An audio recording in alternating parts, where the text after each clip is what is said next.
البدع والأهواء، أهل البدع العقائدية وأهل البدع السياسية. نقول بيننا وبينكم السلف، بيننا وبينكم الكتب، كان فيقول البدع بيننا وبينكم. بسم الله الرحمن الرحيم. الحمد لله الذي أرسل رسوله بالهدى ودين الحق ليظهره على الدين كله وكفى بالله شهيدا.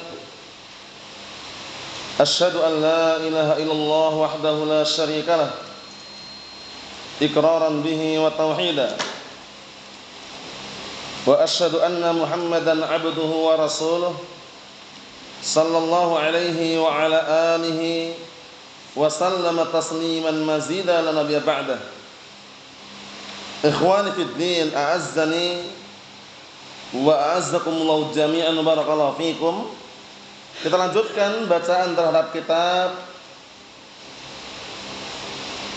Kitabul Fitan yang diambil dari kitab Sahih Bukhari yang dita'liq oleh Syekh Al-Allamah Muhammad bin Shalih Al-Utsaimin rahmatullah alaih. Yang punya kitab ini simak barakallahu fikum, halaman yang ke 617. Pada pertemuan yang telah lalu kita baca matan hadisnya, yaitu seputar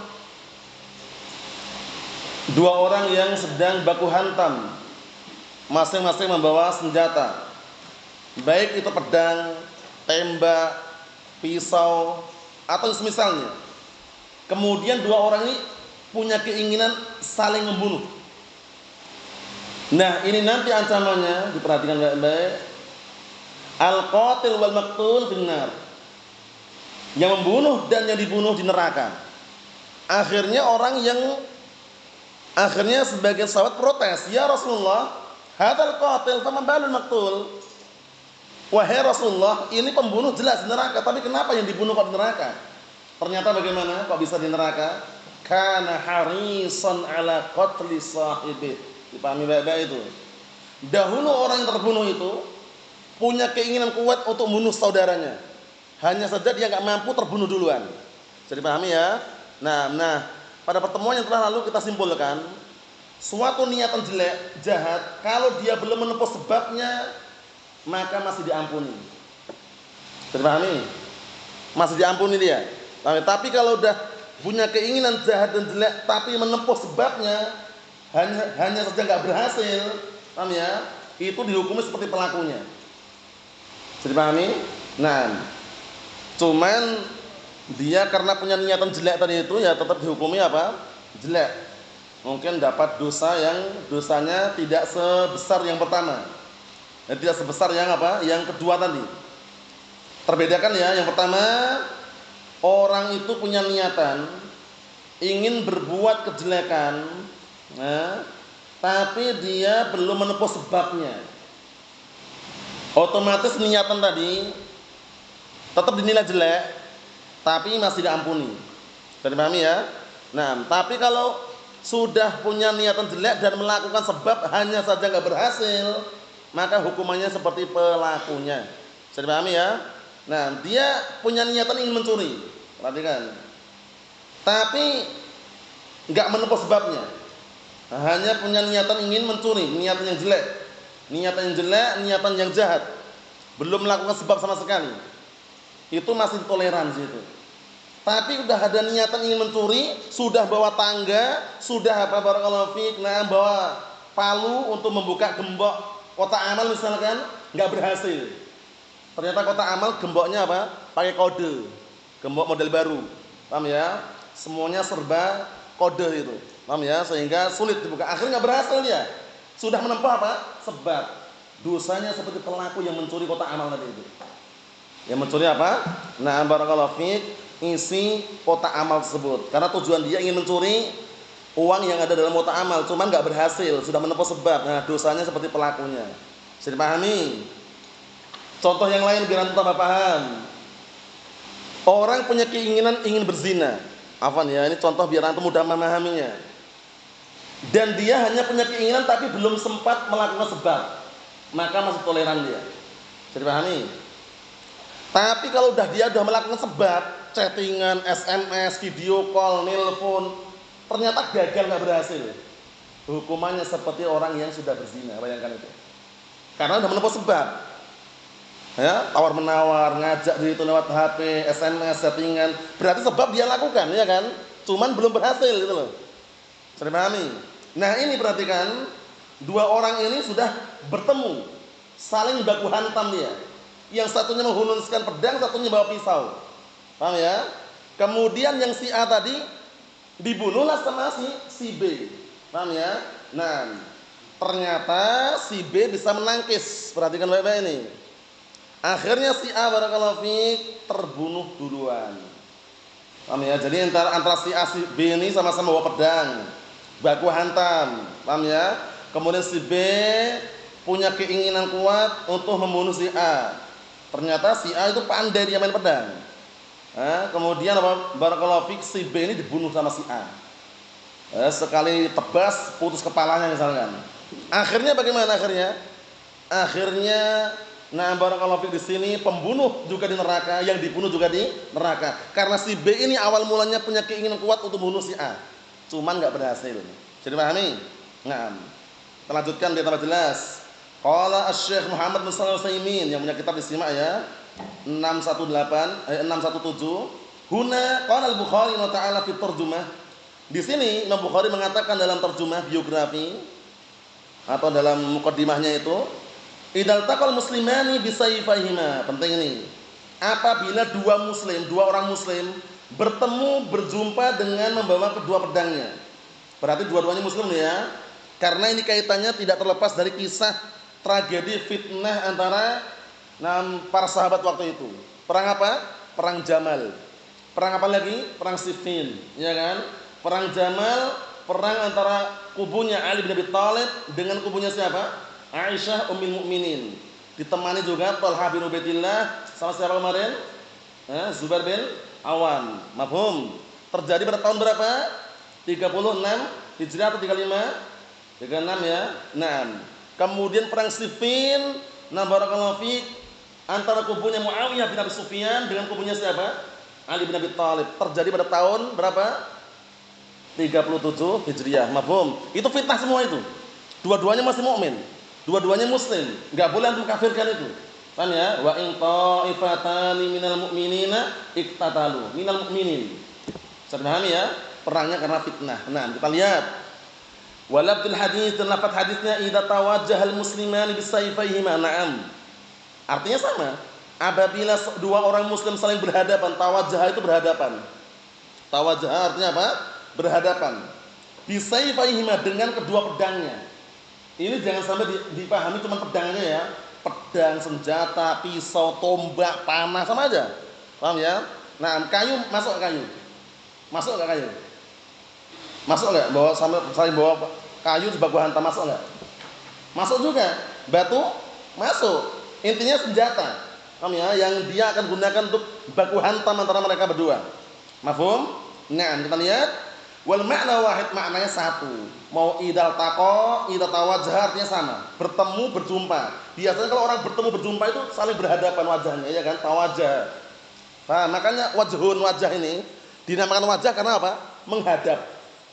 Oh ya, makanya enggak ada wajah di belakang, enggak ada. Di belakang ini bukan wajah nih, paham ya?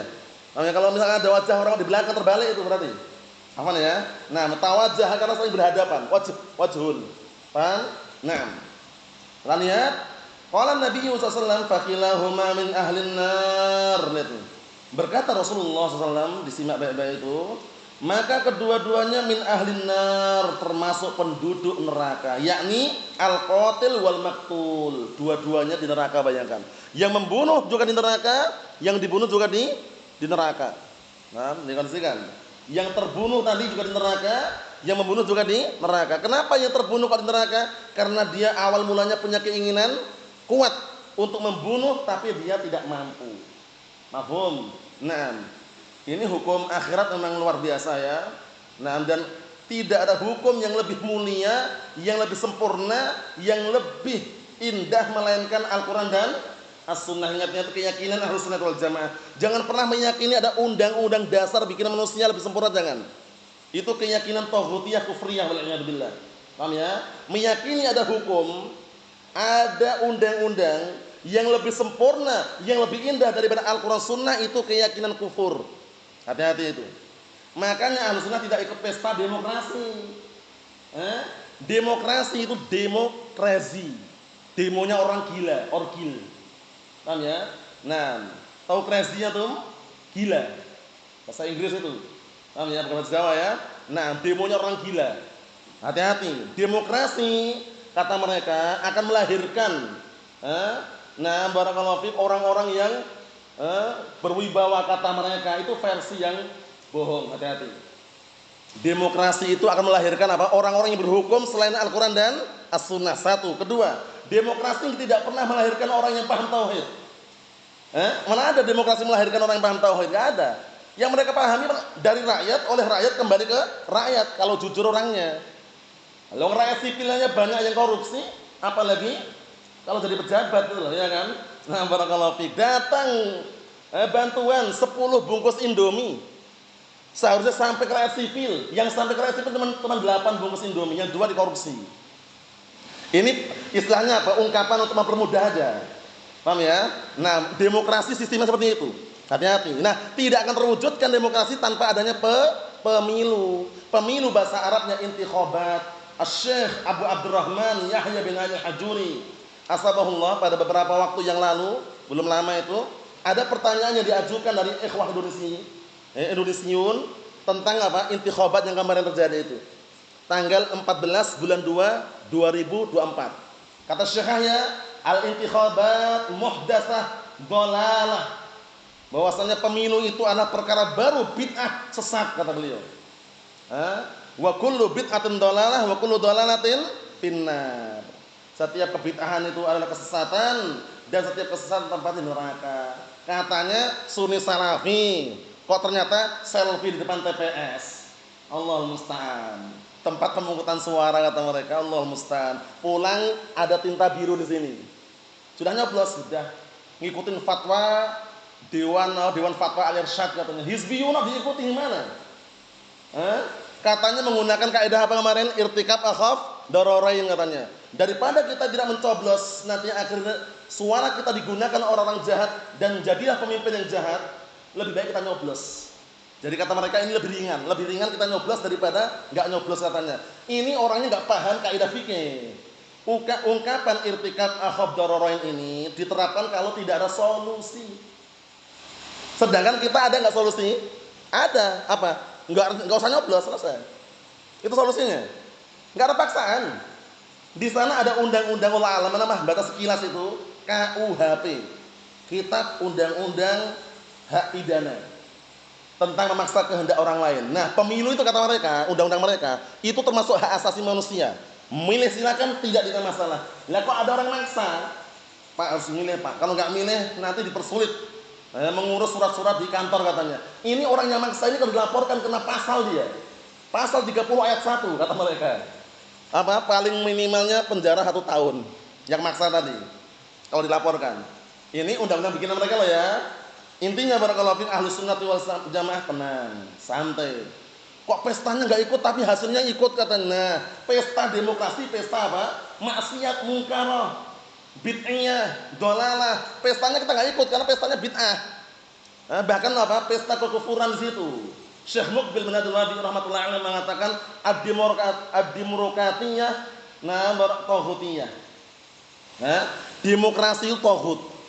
Karena kenapa? Karena nanti akan melahirkan apa? Orang berhukum selain dengan Al-Qur'an dan As-Sunnah. Ada 3 hukuman. Wa man lam yahkum bima anzalallahu fa ulaika humul kafirun. 1. Wa man lam yahkum bima anzalallahu fa ulaika humul fasiqun. 2. Wa man lam yahkum bima anzalallahu fa ulaika humudz zalimun. 3. Ima zalim, fasik atau kafir, bayangkan. Mana ada dijelaskan itu mukminun, enggak ada. Makanya Ahlussunnah tenang, santai aja. Dikasih undangan, kalaupun bisa ditolak, enggak terima aja, tapi enggak usah berangkat. Karena akhir-akhir banyak hizbiyun yang apa? Menyebarkan syubhat, bolehnya nyoblos, ikut pemilihan umum katanya. Kenapa? Kaidahnya tadi itu, irtikab akhaf dararain. Kaidah itu terapkan kalau tidak ada solusi. Antum daripada nabrak anak orang, lebih milih mana? Nabrak anak kucing atau bagaimana? Kalau dipaksa nggak ada solusi, pokoknya nabrak. Kalau nggak nabrak kepalamu pecah. Pistol dan diisi peluru diginikan. Ini udah. Ente ada dua pilihan. Ima nabrak anak orang atau nabrak anak kucing. Nah, di sini ada dua doror. Dua bahaya. Nabrak anak orang lebih bahaya. Nabrak anak kucing ringan bahayanya. Nggak ada solusi, baru milih dia. Lah ini kan pemilu ini kan bukan paksaan kan? Iya kan? Ada yang maksa gitu. Ente nyoblos. Kalau nggak nyoblos, awas. Nggak ada. Nggak ada paksaan begitu. Paham ya? Jangan sampai tertipu ya. Nanti kalau antum ternyata tahun-tahun akan datang kok nyoblos, nah siap-siap aja. Paham ya? Kenapa? Karena ada teman ikhwah, Allahul musta'an. Dia sepakat demokrasi itu kekufuran, sepakat dia. Tapi berangkat ke TPS dia, nyoblos, katanya darurat. Mana daruratnya? Nggak ada darurat. Ana alhamdulillah selama ini nggak pernah nyoblos, nggak ada paksaan. Yang nggak nyoblos itu bukan ahlus sunnah, bukan orang yang bukan ahlus sunnah aja. Orang awam banyak yang nyoblos. Kalau mereka istilahkan golput, golongan putih. Putih, nggak ada paslon 1 wala paslon 2, paslon 3 nggak ada, putih. Nggak nyoblos. Kalau ahlus sunnah bukan karena golput tapi karena akidah, keyakinan. Mafhum? Nah, barakallahu fiik. Ada juga yang alasannya lucu. Nggak nyoblos karena nggak dapat bantuan ya. Allah musta'an. Wah, nggak nyoblos lah kenapa? Nggak dapat bansos katanya. Nah, itu juga kurang tepat juga alasan kalau nggak dapat bansos. Kalau kita nggak nyoblos, nggak ikut pemilu, alasannya karena apa? Pesta tersebut pesta kekufuran wal'iyadzubillah. Paham ya? Terus bagaimana berarti kalian berontak? Ini omong kosong. Itu pembodohan terhadap manusia. Yang nggak nyoblos berontak katanya. Ini omong kosong loh ya. Kenapa? Buktinya banyak orang yang nyoblos yang katanya pancasialis, demokratis. Ketika pemerintah sudah dilantik pemimpin, mengeluarkan kebijakan yang mereka nggak setuju, mereka ngapain? Berontak di depan istana. Turunkan harga BBM, turunkan harga ini, bayangkan. Ahlus sunnah ada yang kayak gitu? Nggak ada. Ahlus sunnah walaupun nggak nyoblos, nggak ikut pesta demokrasi, nggak ikut pemilu, tapi garda paling depan di dalam mentaati pemimpin, ya kan? Sami'na wa ta'na dalam perkara yang baik dan perkara yang ma'ruf. Ingat-ingat ya, jangan sampai tertipu. Allahul musta'an. Pulang-pulang tangannya udah ada tinta biru itu. Allahul musta'an. Paslon 1, paslon 2, paslon 3. Allahul musta'an. Kita berdoa, tetap berdoa agar Allah Ta'ala pilihkan pemimpin yang muslim, jujur, adil, amanah, tidak menzalimi rakyatnya, dan itu aja. Kalau udah dilantik memang wajib kita. Dilantik oleh pemimpin, kita wajib mentaati pemimpin. Dalilnya ada kalau itu. Ya ayyuhalladzina amanu atiiullah wa atiiur rasul wa ulil amri minkum. Dihafalkan itu. Wahai orang yang beriman, taatilah Allah dan taatilah Rasul serta para pemimpin di antara kalian. Aman insyaallah ya. Pastikan solid, kuat dalam memegang apa? Akidah dan juga manhaj Ahlus Sunnah wal Jamaah. Jangan mundur satu langkah pun. Nah, kita lihat berikutnya. Kata beliau barakallahu fikum, amma kaunul qatil min ahli nar. Adapun pembunuh itu termasuk penduduk neraka, disimak. Fa hadza nassun fi kitabillah azza wa jalla. Ini terang-terangan dalilnya ada dalam Al-Qur'an Karim. Kalau pembunuh jelas di neraka ada dalilnya. Mana? Qala Allah Ta'ala berfirman, "Wa may yaqtul mu'minan muta'ammidan fajazaohu jahannam khalidan fiha wa ghadiballahu 'alaihi wa la'anahu wa a'adda lahu 'adzaban 'azima." Artinya, perhatikan baik-baik ini. Dan barang siapa yang membunuh seorang mukmin dengan sengaja ya, maka balasannya adalah neraka jahanam, kekal di dalamnya. Nah, para ulama silang pendapat mengenai kekal di sini. Karena pelaku pembunuhan itu enggak kafir tapi pelaku dosa besar. Sedangkan pelaku dosa besar menurut ahli sunnah wal jamaah di akhirat kekal enggak di neraka? Menurut ahli sunnah wal jamaah pelaku dosa besar tidak. Nah, makanya di sini ayat kok khalidan ini kok kekal. Nah, para ulama menyebutkan al-khulud itu maknanya macam-macam. Al-khulud itu maknanya apa? Maknanya macam-macam. Ada al-khulud maknanya kekal abadi selama-lamanya. Ada al-khulud maknanya tinggal lama sesuai dengan kadarnya. Paham? Nah, makna yang kedua, yang kekal abadi selama-lamanya, yang menghalalkan membunuh dengan sengaja plus menghalalkan darah kaum muslimin, itu baru kafirnya. Jadi pahami? Jadi makna kekal di sini kalau dia sebatas hanya membunuh, enggak menghalalkan ya, ini dosa besar. Ancamannya di neraka, tidak kekal selama-lamanya, tergantung dengan kehendak Allah Subhanahu wa taala. Mafhum? Tapi kalau dia itu membunuhnya dengan sengaja dan menghalalkan halal darahnya, dia terjatuh dalam kekufuran, dia kekal di neraka selama-lamanya. Beda atau sama? Beda. Bedakan loh ya. Nah, barakallahu fiik. Makanya sebutkan dalam hadis itu orang-orang Khawarij kenapa sampai digelari kilabun nar, kilabun nar, kilabun nar, anjing-anjing neraka, anjing-anjing neraka, anjing-anjing neraka. Karena sebagian mereka menghalalkan. Nah, barakallahu fiik. Yuqtaluna ahlul iman, yaqtuluna ahlul iman wa yad'una ahlul awsan. Itu keadaan mereka. Membunuh orang-orang yang beriman, membiarkan orang-orang penyembah berhala. Bayangkan itu. Itu orang Khawarij waktu itu. Mafhum? Sehingga jangan sampai salah dalam memahami. Makna khulud ada berapa? Ada dua makna. Makna pertama, khulud yang maknanya tinggal beberapa waktu di neraka yang ujung-ujungnya nanti Allah Taala ampuni dan diadab sesuai dengan kadarnya, itu berlaku dosa besar. Yang kedua, khulud yang selama-lamanya, kekal abadi, enggak keluar dari situ. Itu yang sudah kafir. Jadi pahami? Nah, barakallahu fiik. Jadi dilihat dia bunuhnya itu bagaimana? Meyakini halal darahnya atau tidak? Kalau tidak meyakini, dosa besar. Kalau dia meyakini halal darahnya, kafir, neraka selama-lamanya. Waliyadzubillah. Mafhum? Naam. Kita lihat ancaman berikutnya. Wa ghadiballahu alaihi wa la'anah, dan Allah Taala murka terhadapnya serta melaknatnya. Wa a'adda lahu 'adzaban 'azima, dan Allah Taala persiapkan untuknya adab yang pedih. Waliyadzubillah. Ancaman kekal di neraka, kemurkaan, laknat, dan masih ada adab yang pedih untuk orang tersebut. Waliyadzubillah. Berikutnya, wa amma kaunul maqtul finnar. Nah, ini penting. Adapun keadaan yang dibunuh kok juga di neraka. Iya kan? Orang bertanya-tanya kan? Kalau pembunuh jelas, tapi yang dibunuh kok masuk neraka, kenapa kira-kira? Kita lihat. Fa huwa muskil, berarti ada iskal ini. Tapi ada jawabannya. Wa li hadza qila lahu sallallahu alaihi wasallam, oleh karena ini dikatakan kepada beliau alaihi wasallam, fa hadzal qatil fama balul maqtul. Ini pembunuh, jelas di neraka. Kemudian kenapa yang dibunuh kok di neraka? Masya'nuh, apa urusannya kok dia di neraka? Faqal innahu arada qatla sahibih. Disimak itu. Rasulullah SAW menjawab, sesungguhnya dia menginginkan untuk membunuh temannya, sahabatnya. Cuman dia tidak mampu. Paham ya? Nah, jadi pahami. Si A sama si B saling bertemu baku hantam, ya kan? Sama-sama membawa pisau. Ternyata si B ini, barakallahu fiik, dia enggak ada bekal dia enggak pernah latihan bela diri wala syai'. Sedangkan si A ini, sabuknya merah putih dia. Paham ya? Nah, barakallahu fiik, si A ini. Akhirnya baku hantam di situ sama si A sama si B ini. Mainkan pisaunya itu. Ternyata si B ini yang keinginan kuat membunuh, ternyata sekali ditikam langsung meninggal dunia dia. Mati langsung dia. Nah, ternyata kenapa yang terbunuh tadi kok di neraka? Dia pengen membunuh cuma enggak berhasil, enggak punya kemampuan. Paham ya? Kalau pembunuhnya jelas. Jadi pahami insyaallah ya? Jadi pahami? Nah, ini kita ambil istinbat apa tadi? Kalau hanya ada niatan tapi belum menempuh sebab, itu masih dikasih toleran. Hanya dengan izin Allah Taala ya.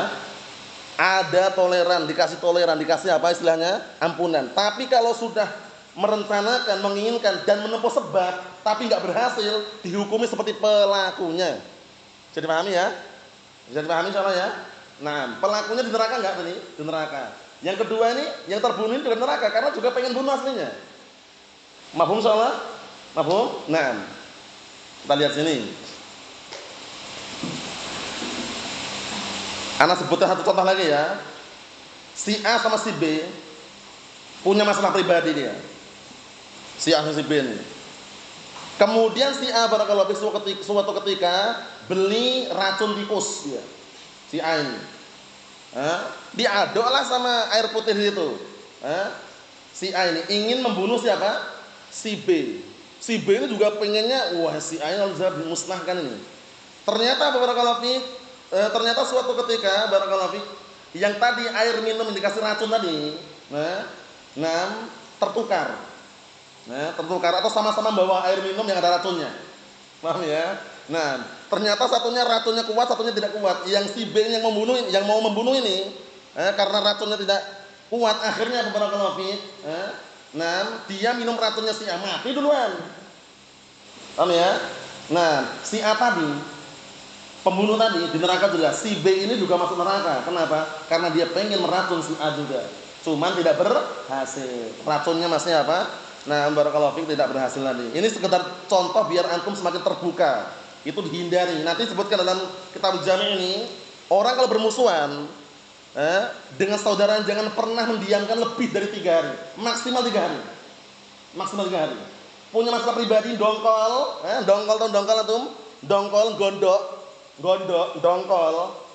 Wah, gitu. Nah, jangan lebih 3 hari. Jangan lebih 3 hari. Sehari boleh, 2 hari boleh, 3 hari boleh. Karena orang mungkin seperti itu seringnya.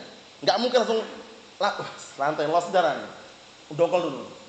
Sehari, 2 hari, 3 hari. Nah, setelah ketiga jangan lagi. Yang paling terbaik yang mengawali apa? Salam. Ana pernah nyoba dulu. Orang nggak suka sama ana, biarin aja. Ketika Covid-19 ingin ditempel-tempel itu ana, jangan tempel. Lewat diam aja dia, tapi ana nggak diam. Assalamualaikum. Lama-lama lunak hatinya, ngalamilah dia. Maksudnya ini kalau cara untuk meredam sesuatu yang panas biar dingin, itu lawannya itu harus apa? Harus dingin. Paham ya? Nah, biar api tadi tidak menyala. Api udah nyala, antum nyalakan lagi, tambah menyala-nyala. Jadi pahami? Nah, jadi ketika antum punya masalah, dia mendiamkan antum. Antum juga diam-diamkan saja. Assalamualaikum. Assalamualaikum. Perkara jawab urusan dia. Jawab salam hukumnya wajib mengawali sunnah. Kalau dia paham, ini jawab salam ini. Paling-paling udah tak musuhi kok, tapi kok nyalami ya. Mikir dia. Paham ya? Panik dia. Assalamualaikum. Panik dia. Kenapa? Karena dia memusuhi tapi kok disalami itu. Ya kan? Nah, caranya gitu caranya. Cara meredam suasana. Nanti sebutkan dalam kitab Jami' ini, kalau bermusuhan, punya masalah pribadi, ingat-ingat, jangan menghajar melebihi 3 hari bersama muslimnya, ingat-ingat. Kalau udah lebih 3 hari, yang paling terbaik yang ngawali salam. Assalamualaikum. Perkara jawab urusan dia. Jadi pahami? Nah, tapi 3 hari ini kenapa boleh? Karena hati manusia sensitif sekali. Nggak mungkin dia langsung di hari pertama reda, nggak mungkin. Pasti ada dongkol dulu. Oh gitu. Hari kedua mulai turun ya. Hari ketiga mulai plong ya. Tapi masih belum. Awalnya salam. Mahfum ya Bang ya? Itu penting sekali itu. Kalau nggak percaya, kalau antum punya masalah dengan siapapun, terapkan. Bismillah. Memang hati itu yang sensitif. Tapi yang namanya sensitif harus tunduk dengan dalil. Nggak boleh egois. Mementingkan diri sendiri kemudian nggak mau peduli, jangan. Padamkan itu ego-ego itu. Paham ya? Padamkan yang namanya nggak enak, sungkan, segan, nggak ada. Bismillah. Assalamualaikum. Paham? Nah, nggak percaya buktikan aja. Kalau anak pribadi nggak peduli mau benci mau nggak suka, assalamualaikum. Udah. Nanti jawab alhamdulillah dia paham dalilnya. Kalau seandainya dia nggak jawab, dosa. Paham ya? Nah, kita lanjutkan lagi, perhatikan baik-baik. Jadi kata beliau di sini, yang ketiga iskal tadi, ternyata si orang yang terbunuh tadi pengen sekali membunuh juga. Wa fil abdin innahu kana harisan ala qatli sahibi. Simak itu. Di dalam lafaz yang lain sesungguhnya dia itu haris semangat sekali. Harisan, semangat sekali ala qatli sahibi, untuk membunuh temannya atau sahabatnya. Cuman terbunuh lebih duluan, enggak mampu dia. Pahami? Keinginan itulah yang akhirnya apa? Menjadi sebab dia masuk neraka dan menempuh sebab dia. Kalau keinginan tak enggak masalah. Keinginan dan membawa pedang, sebab atau bukan? Sebab kan? Sebab itu, pedangnya itu. Kalau cuma baru keinginan masih diampuni, tapi bawa pedang dia. Sebab atau bukan ini? Sebab, tapi kalah, gitu, terbunuh duluan. Mafhum insyaallah? Mafhum? Nah, ini penting sekali. Ya, tentunya kita semua harus apa? Harus legawa. Tahu legawa? Legawa itu bahasa Jawanya legowo. Paham ya? Plong gitu loh. Nah, plong, santai, siap dengan apa? Dalil. Caranya gitu. Nah, itu menampakkan kedewasaan seseorang. Wah, ini permasalahan ini kayak masalah sepele, gara-gara jual beli kok ribut. Gara-gara jual beli, yang satunya madu randu, satunya madu akasia, ribut. Akhirnya sebaku hantam, ketemu gak salam wala kalam wala syai'. Ketemu mukanya merengut kayak aspal. Apa ya? Nah, barakallahu fiikum. Apa? Masalah dunia, masalah sampai segitu. Gara-gara jualan. Nah, jualan kemudian tersaingi, profesi boleh sama, hasil beda. Gitu caranya gitu. Profesional ini yang mikirnya. Profesi boleh sama, hasil berbeda-beda. Gara-gara sama-sama jualan akhir ribut. Yang satunya jualan cilok warisnya luar biasa. Yang satunya jualan cilok, wah kok kayak ditandingi. Ketemu enggak salam wala kalam wala syai', jangan. Profesi itu boleh sama, hasil pasti beda-beda. Salami aja yang sama. Assalamualaikum. Paham ya? Ini trik dalam apa? Meredam suasana. Persaingan bisnis itu pasti ada. Iya kan? Nah, seperti itu. Jangan pernah apa? Lari daripada dalil. Nanti kita lihat nanti. Ngeri sekali ini barakallahu. Kalau sampai baku hantam, bunuh-membunuh, sama-sama ingin membunuh, dua-duanya di mana? Di neraka. Paham ya? Di neraka dua-duanya. Hati-hati barakallahu fiik. Allahu musta'an. Wal hirsu yalzam minhu iradah. Keinginan kuat itu mengharuskan ada keinginan, ya. Hirs, rasa semangat itu yalzam, mengharuskan minhu dari orang tersebut iradah, ingin. Semangat sekali berarti ingin. Faja'ala Nabi sallallahu alaihi wasallam, maka di sini Rasulullah SAW menjadikan disimak iradatul qatli sababan lidukhulin nar. Keinginan membunuh itu sebab masuk neraka. Padahal dia belum melakukan, tapi sudah menempuh sebab. Lihat ini. Ma'annahu lam yaf'al, padahal dia belum melakukan, ya kan? Belum membunuh dia kan? Walakin nawa wa fa'al al-asbab. Ini penting ini. Tapi dia ternyata sudah meniatkan dan menempuh sebab-sebab tadi al-mu'addiyata ilal jarimah, yang menghantarkan kepada tindakan kriminalitas. Jarimah itu adalah kriminalitas, kejahatan. Paham ya? Naam. Illa annahu lam yaqdir, hanya saja dia tidak mampu. Paham? Karena dia tidak mampu akhirnya terbunuh duluan. Jadi pahami soalnya ya? Nah, barakallahu fiik. Contoh yang lain. Ada orang, dia awalnya jogging, tahu jogging antum jogging? Nah, jogging santai nih jogging. Jogging lewati rumah salah seorang tajir melintir ya. Orang kaya nih. Ya orang kaya tahu sendiri di rumah mesti hartanya banyak itu loh. Dia enggak ada niat untuk mencuri awal mulanya. Tiba-tiba ketika lihat sepi gitu, nyari kesempatan dalam kesempitan. Kejahatan terjadi kadang-kala bukan dari niat dari pelakunya, tapi karena ada kesempatan. Nah, disitulah dia. Enggak ada orang, sepi nih. Wah, kalau mencuri kayaknya berhasil ini. Ya. Sudah ada niatan belum? Sudah ada niatan. Lihat-lihat kok ada tangga, disandarkan. Ambil tuh tangga. Diambil, disandarkan ke tembok itu atau di benteng itu. Dia naik, baru naik beberapa sedikit itu udah jatuh dia, geblak ke belakang. Tangganya patah. Enggak jadi dilanjutkan, sebabnya ternyata apa? Enggak berhasil. Nilainya bagaimana nilainya? Dihukumi seperti pelaku pencuri atau belum? Sudah, karena niatan plus sebab dia lakukan, cuma enggak berhasil. Mafhum salah bang? Ayo, contoh yang kedua. Zaman sekarang pencuri kan online, ya kan? Nah, dia lihat nomor-nomor gitu, nah, ini dapat nomornya tajir melintir misalkan. Wah, dia nih. Gayanya minjam uang gini. Ternyata apa? Ternyata nggak berhasil. Nah, orang tadi yang meniatkan ingin menipu tapi nggak berhasil tadi, itu sudah mendapat hukum penipu. Sebabnya dia melakukan SMS chattingan dia, mau nipu. Bisa dipahami? Itu hati-hati barakallahu fiik. Makanya perlu dikondisikan. Kita lihat dikit apa yang beliau sampaikan sini. Wa hadza nastabidu minhu faedah, masyaallah. Berarti hadis ini kita bisa mengambil darinya faedah. Apa itu? Kita lihat, disimak. Anna man lam yaf'al muharram fa innahu yanqasim ila sita aqsam. Bahwasanya barang siapa yang belum melakukan perkara yang diharamkan, itu terbagi menjadi 3. Penting ini ya. Orang dah meniatkan untuk berbuat sesuatu yang haram, nah barakallahu fiik, tapi dia belum melakukan, itu ada 3 pembagian. Diperhatikan banyak kita. Al-qismul awal, pembagian pertama, an yatrukahu lillahi azza wa jalla. An yatrukahu lillahi azza wa jalla. Paham ya? Dia tidak mengerjakan perkara yang haram itu karena Allah Subhanahu wa taala. Jadi pahami yang pertama, ulangi. Yang pertama, an yatrukahu lillahi azza wa jalla. Dia meninggalkan perkara yang haram tersebut karena Allah taala. Jadi pahami? Jadi ditinggalkan bukan karena gengsi, bukan karena paksaan, bukan karena faktor yang lain, tapi karena Allah taala. Wah, ini kayaknya haram nih. Anak enggak mau. Paham ya? Anak ulang lagi, orang tidak melakukan perkara yang haram itu ada 3 pembagian. Paham ya? Bisa pahami enggak nih? Awal mulanya ini. Orang meninggalkan perkara yang haram itu ada 3 pembagian. Pertama, meninggalkannya karena Allah. Bukan karena suapan, bukan karena riswah, suapan tadi itu, bukan karena faktor yang lain, tapi karena Allah taala. Wah, ini haram, enggak boleh. Nah, yang seperti ini fahada yusabu bihasran kamila masyaallah. Maka orang seperti ini dikasih pahala dengan kebaikan yang sempurna, masyaallah. Meninggalkannya karena Allah taala, bukan karena apa? Tidak ada kesempatan. Paham? Meninggalkannya karena Allah taala, bukan karena tidak ada kesempatan, bukan karena tidak ada kemampuan. Mafhum? Wah, ini kayaknya kalau ana lakukan enggak mampu. Nah, itu berarti bukan karena Allah itu.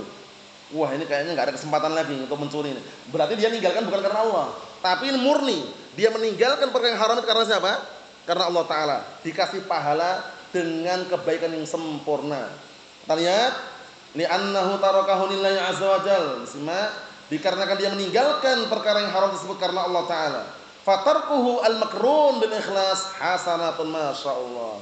Maka perbuatan dia meninggalkan al-makrun, apa makrun? Yang diiringi. Al-makrun yang diiringi.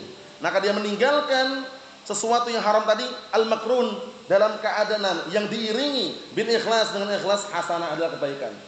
Paham? Dia meninggalkan perkara yang haram diiringi dengan apa tadi? Rasa ikhlas, itu adalah kebaikan.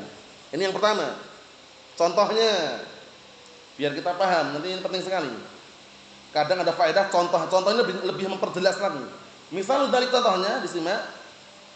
Rajulun hamma an yazniya. Ada salah seorang lelaki dia pengen berzina. Pengen berzina, ada keinginan untuk berzina. Berzina haram enggak? Haram. Berzina hukumnya apa? Haram. Nah, mafhum? Kita lihat sini.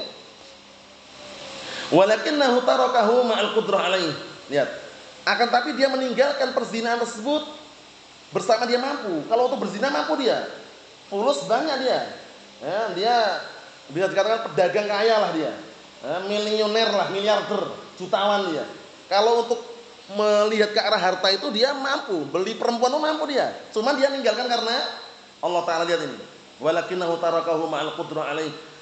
Tapi dia meninggalkan perzinahan tersebut padahal dia mampu, khaufan minallahi azza wa jalla. Dalam keadaan apa? Khaufan, takut pada Allah Subhanahu wa taala. Inilah orang yang akan mendapatkan jaminan apa? Mendapat naungan di suatu hari yang tidak ada naungan kecuali naungan dari Allah taala. Ingat, sab'atun yudhilluhumullah fi dhillihi yauma la dhilla illa dhilluh. 7 orang yang akan mendapatkan naungan di suatu hari yang tidak ada naungan kecuali naungan siapa? Allah Subhanahu wa taala. Siapa di antaranya?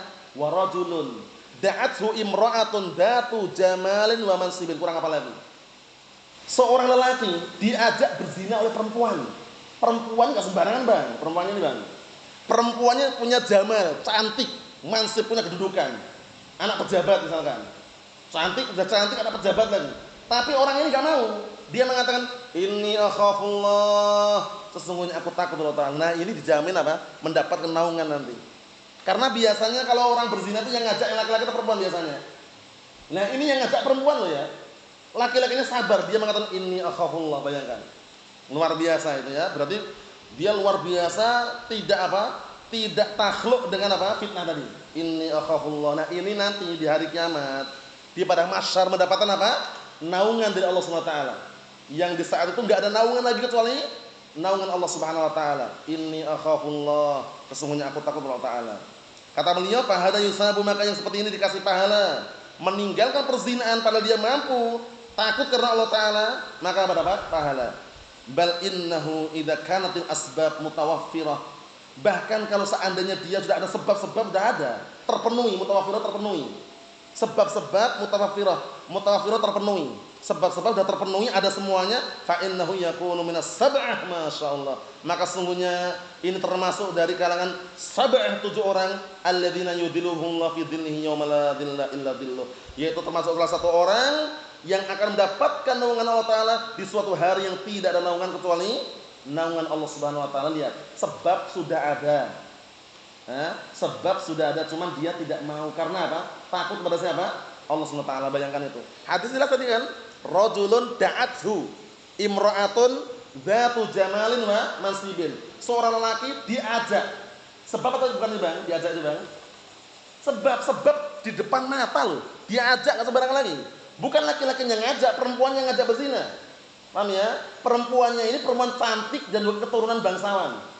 Paham ya? Tapi laki-laki tadi sabar, dia mengatakan inni akhafullah. Lihat, sebab ada tapi dia tolak semuanya. Itulah luar biasa. Kita lihat sini. Apa kata beliau?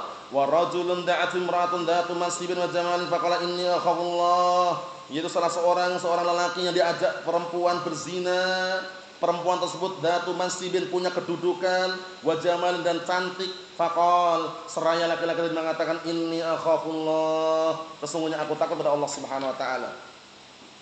Di balik itu dikit lagi, walihada, oleh karena ini jaa fil hadis sahih, telah datang dalam hadis yang sahih.